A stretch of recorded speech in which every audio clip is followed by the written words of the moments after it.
That's really, I think, what life is so much is about, is taking your trauma and turning it into healing. And I've been really lucky to be able to share that with like the world.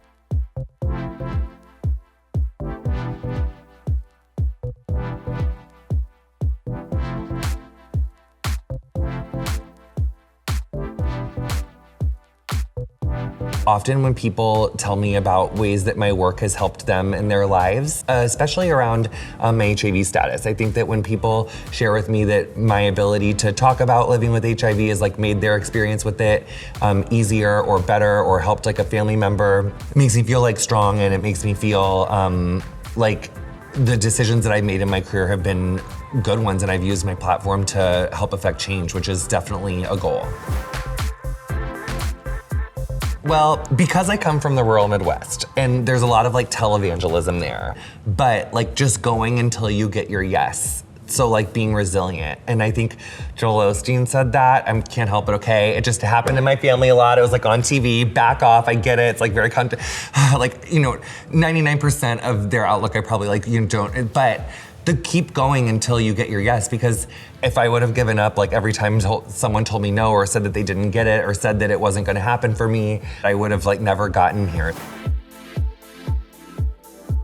To love yourself. You know, love is kind of like, it's such an intense 4-letter word, but love doesn't mean like a toxic positivity. I think that part of love is integrity and authenticity. And really, I think that it's being able to like accept and nurture yourself through shame and through, because like I feel like that's something we all struggle with so much, is this idea that like if people really knew, or if people, like we can't share who we really are. So I think learning or trying to impart on people that we all have that, and that we're all like in this constant like journey of like self-love and self-acceptance that isn't necessarily linear, and it definitely, I don't think, is like a fixed position where you learn to love yourself and then you never deal with it again. So I think that, you know, it's like we're always in a relationship with learning to love ourselves, and that's that existence is something that I want to impart on people.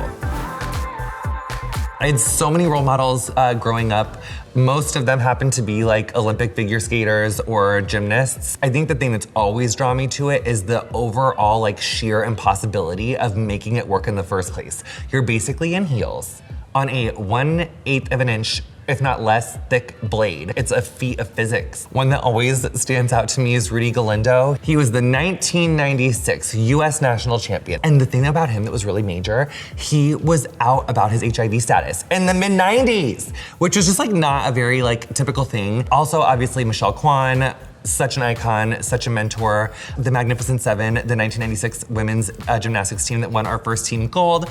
Also Margaret Cho, who's not an Olympic figure skater or gymnast, but she was really influential for me and someone who I was really into and still am really into, but especially as like growing up, I was just like her comedy was so like groundbreaking, and I had to like sneak downstairs at like 10 at night to watch her on Comedy Central when my parents were asleep. But Margaret Cho is like major for me.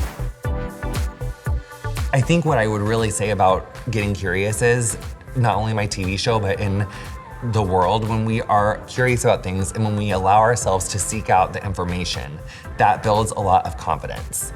And not relying on what necessarily someone's like telling you, but like really going out for yourself and finding your own answers, I think is really empowering and really confidence building. So I want more people, what I hope is that people watch Getting Curious and then they want to go explore more answers and more questions that they're curious about. Yeah, because it's actually really fun to be a student. I mean, I think Alok is a really major one. I think my entire episode of Getting Curious that is like, can we say bye-bye to the binary? I think everyone that's featured in that is someone who I wish more people knew about. Oh my gosh, someone who really comes up for me is Shay Diamond. Just stunning, gorgeous, amazing musician, voice of an angel. My friend Ashley Marie Preston I'm obsessed with. Joshua Allen on the episode of Getting Curious I love. Travis Balanza I love. Actually, you know what it is? Look at my Instagram. Look at who I'm following on Instagram. I think the unifying theme in coming to a place of like self-confidence or self-acceptance and presenting as you want to present in the world, when we see each other, when we meet each other, when you see other people in the world and you're like, oh my gosh, me too. Like when you see yourself in other people, that's a really important experience. And I think that stepping into your identity, it can be really scary and it can feel really overwhelming. And I think what's really what is so unifying about that experience is that knowing that everyone has that experience. This isn't a road that no one's walked through before, and actually our community is so large and is so thriving and is so beautiful and so diverse. It's as diverse as there are people in the world. And that is so beautiful, that we're not isolated, and actually learning that these systems are meant to separate us and that we were meant to be our beautiful selves. And I think also just knowing that like, it's okay if you feel scared, it's okay if you feel not ready. That's also part of the journey, and that's also part of the process. So trying to not put pressure on yourself, I think, is also really key and really important in terms of staying confident. Season 2 of Getting Curious is really what I want for the future. So please just turn on your Netflix, and when it asks you if you're still watching, say yes, watch it. Please, anyway, if you're listening. No, just kidding. I also am really excited to hopefully get to do more Queer Eye. I'm really excited for my book, Love That Story. It's coming out in April, which is almost kind of like a similar adjacent format to Getting Curious in the sense that it's a series of essays. They're kind of informative, they're kind of memoir-ish, but they go from subject to subject. So I'm really excited for people to read that. I really love writing, and so hopefully more books in the future. I really want to let my curiosity continue to grow, and I love learning things that I'm passionate about, and I think film and TV is something I'm really passionate about, and writing books is, being an author is something I'm really passionate about. I just love the craft of it.